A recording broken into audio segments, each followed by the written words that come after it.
Today I'm going to talk about the Central Park development process from council perspective. These are two pictures of the former Carlton and United Breweries site, located in 26 Broadway, Chippendale. The site sat right opposite to the UTS Tower building with Central Station nearby.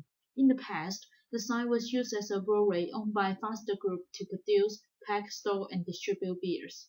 In 2003, the owner of the 5.8-hectare site announced the closure of the Kent Street Brewery, which has been spinning for 150 years, and signed an agreement with Ashland Long Holding on the condition of getting development approval.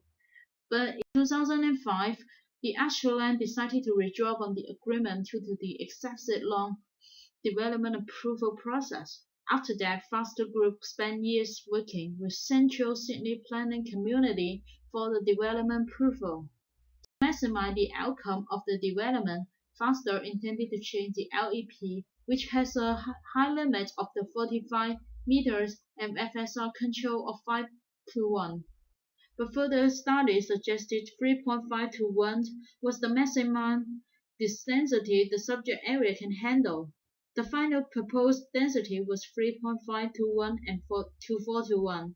The exhibition of the draft LEP was deferred because of the negotiation of the draft voluntary planning agreement, which was meant to offset the impact of new development by funding or providing a public parks, a new community facility, creation and completion of road, traffic light pedestrian, a childcare center, upgrades for road intersections, public domain footpath, and road upgrades, public art in line with a line art plan. Just as Foster and City Council was going to announce their completion of EPA in 25th May 2006, the Lord Mayor, Ms. Clover Moore, received a letter from the Minister for Planning at that time, Frank Santor, stating his disappointment regarding what he described the ongoing uncertainty, delays, and inefficient process which has attended with the development of the CUB site.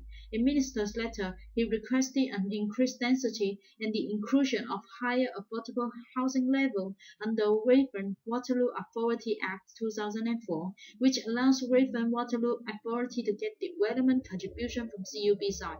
In 2nd June 2006, Lord Mayor sent a letter to the Minister as her response to his letter.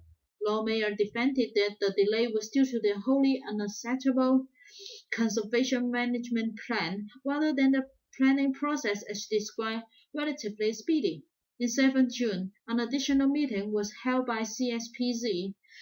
This meeting, the appointees from state government succeed in making the minister take over the development planning process, which followed by the minister claiming the CUB site as state significant in 22nd June. In February 2007, the concept plan was approved with the FSR of 3.0521 and a VPA for affordable housing, which contributed $23 million to the affordable housing project. The minister's intervention did serve its purpose to make the planning process more efficient and streamlined. It also benefited both developer and Raven Waterloo Authority because the minister increased the FSR of the development, which was Raven Waterloo Authority can gain more financial assistance to fund their affordable housing project. However, the council and the local community might be the loser of the whole development because the new planning control, which both of them have no saying on, would compromise their interests. It also result in tension between state government and local government. The minister should provide proper and legitimate reason to call in instead of intervening without any basis. By doing this, the minister power can be confined and can only be used when it's necessary. Both the local government and state government should look at the bigger picture instead of acting for their own good. The community participation was also a very important factor during the planning process. However, public interest often comes second when it came to economic growth and profits. Therefore, the government should be more careful when balancing the economic interest and public interest. After all, the ultimate goal for an effective government was to provide their people with a good place to live.